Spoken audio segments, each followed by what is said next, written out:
मेरा नाम आतिश कियानी पंजाबी लिखना लिखानी शायद बड़ी मेहरबानी डॉक्टर साहब का उन्होंने बात पर मिलना आए हैं।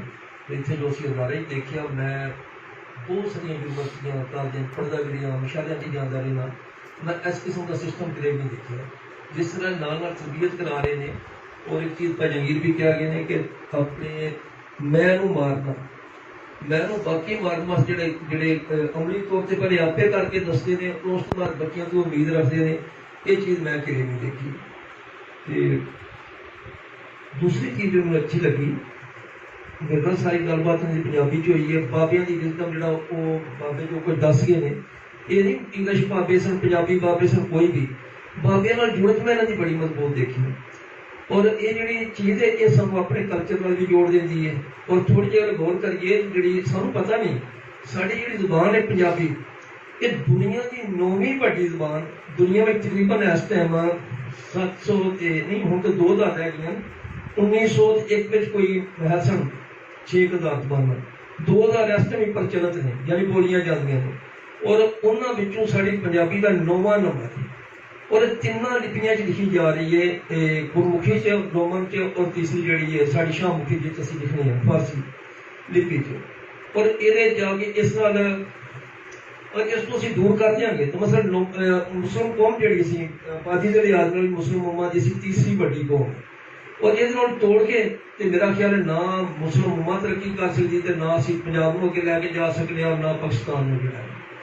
बाकी मैं बड़ा खुश होया देख के सारा का, बहुत मेहरबानी। ठीक है जी, बच्चों पंजाबी भी कर सकते हैं आप जी, अगर है तो ठीक है, नहीं तो नहीं कोई करेक्ट है।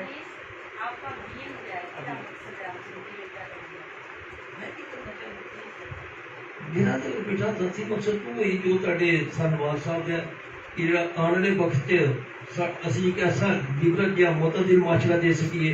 तुसीं देखो साडे दहशतगर्दी वास्ते अरबां रुपये असीं ला रहे हैं, तो अगर असीं बाबियां दी सोच, बाबियां दी चीज़ जिहड़ा सूफिया का कलाम, ये अगर असीं अपने कोर्स शामिल कर दीए तो की होएगा, 5-10 साल बाद एक लिबर की मुतादिल की नस्ल असीं तैयार करन तैयार हो कामयाब हो जावांगे कि जिहड़ा कम अरबां रुपये नाल नहीं होया। क्योंकि सूफिया जिहड़े ना, ये सूफिया तो सिर्फ मुस्लिम सूफिया नहीं, तुसीं ला लो बाबा फरीद, बुल्ले शाह, मियाँ मोहम्मद बख्श, बाबा नानक, गुरु गोबिंद सिंह, गुरु अर्जन सिंह, ये जितने ने गुरु अवतार और साडे वली पीर, इन्हां जितने इन्हां दा मकसद है इन्हां दी प्रेम प्रचार लहर, यानी कि दूसरे नाल इंसानियत नाल प्यार।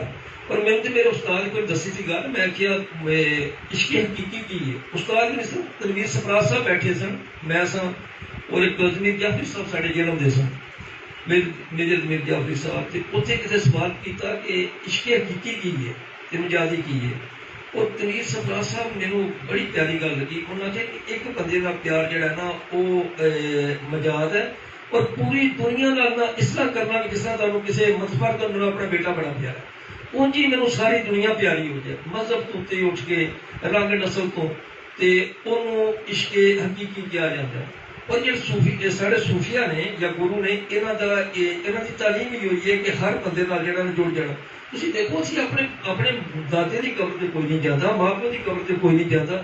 सूफिया जो साढ़े दादा साहब 1000 साल उत्ते हो गया, अच भी उन्होंने जो असी कबर से गए खाना भी मिले, बंद लग्या, वो वजह कि उन्हें जो प्यार अपने दौर च बढ़िया वो दिन ब दिन बढ़ता गया। इंज ही साढ़े बाबा फरीद ने ग्रंथ साहब जी सिखा की किताब है, उस 10 गुरु और 15 भगत ने, पहला भगत सारा बाबा फरीद है। जो मुसलमान होने के बावजूद वो भगत फरीद जी क्या कि उन्होंने जन्मदिन से छुट्टी होंगी चढ़ते पंजाब, मैं खुद गया देखा, उन सब तो ज्यादा एहतराम करते। ये की वजह से कि उन्होंने प्यार बढ़िया, वो प्यार आम करके साढ़े कई बिरतां खत्म कर सकते हैं इस लहर नाल बंदियां हो गया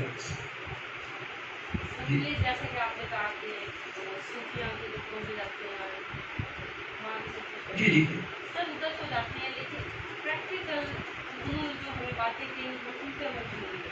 वो तो मैं कह रहा सानू दसिया नहीं ना भुला जा गया, ये चीज़ां जो असीं कोर्स में शामिल करांगे या किसी तुहानूं दसियां जा रही ना, तुसीं ये दसो कि मेरा बेटा है वो मैं गल की ना ਉਹ ਸਕੂਲ 'ਚ ਪੰਜਾਬੀ ਉਸ ਵਾਲੀ ਤੋਂ ਸਕੂਲ 'ਚ ਜਿਹੜਾ ਨੌਨ ਐਚਡੀਪੀਐਸ 'ਚ ਪੜ੍ਹਦਾ ਸੀ ਤੇ ਸਕੂਲ 'ਚੋਂ ਕੱਢਣ ਦੀ ਧਮਕੀ ਲਾਈ, ਮੈਨੂੰ ਬੁਲਾ ਕੇ ਬੇਇੱਜ਼ਤੀ ਕੀਤੀ ਔਰ ਉਹਦਾ ਨਤੀਜਾ ਨਿਕਲਿਆ ਉਹ ਪੰਜਾਬੀ ਨਾਲ ਹੋਰ ਜੁੜ ਗਏ। ਅੱਛਾ, ਉਹ ਜਿਹੜਾ ਮਤਲਬ ਸਕੂਲ ਮੁਖੀ ਵੀ ਸਿੱਖ ਲਈ। ਇਹ ਜਿਹੜਾ ਸਾਨੂੰ ਇਸ ਤੋਂ ਦੂਰ ਕੀਤਾ ਗਿਆ ਬੱਚਾ, ਸਾਡੇ ਆਪਣੇ ਕੁਝ ਮੌਜੂਦ ਮੈਂ ਤੋਂ ਸਿਆਸੀ ਗੱਲਾਂ ਨਹੀਂ ਕਰਨਾ ਚਾਹੁੰਦਾ। ਤੇ ਜਦੋਂ ਅਸੀਂ ਨਾਲ ਜੁੜ ਗਏ ਹਾਂ ਇਨਸ਼ਾਅੱਲਾ ਤਾਲਾ ਮਸਲੇ ਹੱਲ ਹੋ ਜਾਣਗੇ। ਆਸਤਾ ਆਸਤਾ ਕਵਰ ਵੀ ਕਰਾਂਗੇ। ਜਿਹੜੇ ਸਾਡੇ ਪੁਰਾਣੇ ਬਜ਼ੁਰਗ ਸਨ, ਮੈਨੂੰ ਯਾਦ ਹੈ ਮੇਰੇ ਵਾਲ ਸਾਹਿਬ ਸੁਬਾਹ ਉੱਠ ਕੇ ਨਾ ਉਹ ਕਾਵਾਂ ਨੂੰ ਜਨਾਬ ਭੋਰੇ ਕਰਕੇ ਪਾਉਂਦੇ ਹੁੰਦੇ ਸਨ। ਬਾਕੀ ਛੋਟੀਆਂ ਛੋਟੀਆਂ ਚੀਜ਼ਾਂ ਜ਼ਿੰਦਗੀ ਤੋਂ ਹੁੰਦੀਆਂ, ਗਰਮੀਆਂ 'ਚ ਪਾਣੀ ਭਰ ਕੇ ਰੱਖਣਾ, ਇਹ ਮੈਂ ਹੁਣ ਨਹੀਂ ਦੇਖ ਰਿਹਾ, ਲੇਕਿਨ ਮੈਂ ਕਰਨਾ ਜੋ ਮੈਂ ਦੇਖਿਆ ਸੀ ਨਾ, ਅੱਜ ਵੀ ਦੁਪਹਿਰੋਂ ਪਾਣੀ ਰੱਖਣਾ ਕਰਨਾ, ਇਹ ਸਾਰੇ ਸਾਡੇ ਸੂਫੀਆ ਤੋਂ ਇਹ ਚੀਜ਼ ਸਾਡੇ 'ਚ ਆਈ ਇਹ ਚੀਜ਼। ਠੀਕ ਬੇਟਾ, ਹੋਰ ਕੋਈ ਸਵਾਲ? ਮਿਹਰਬਾਨੀ।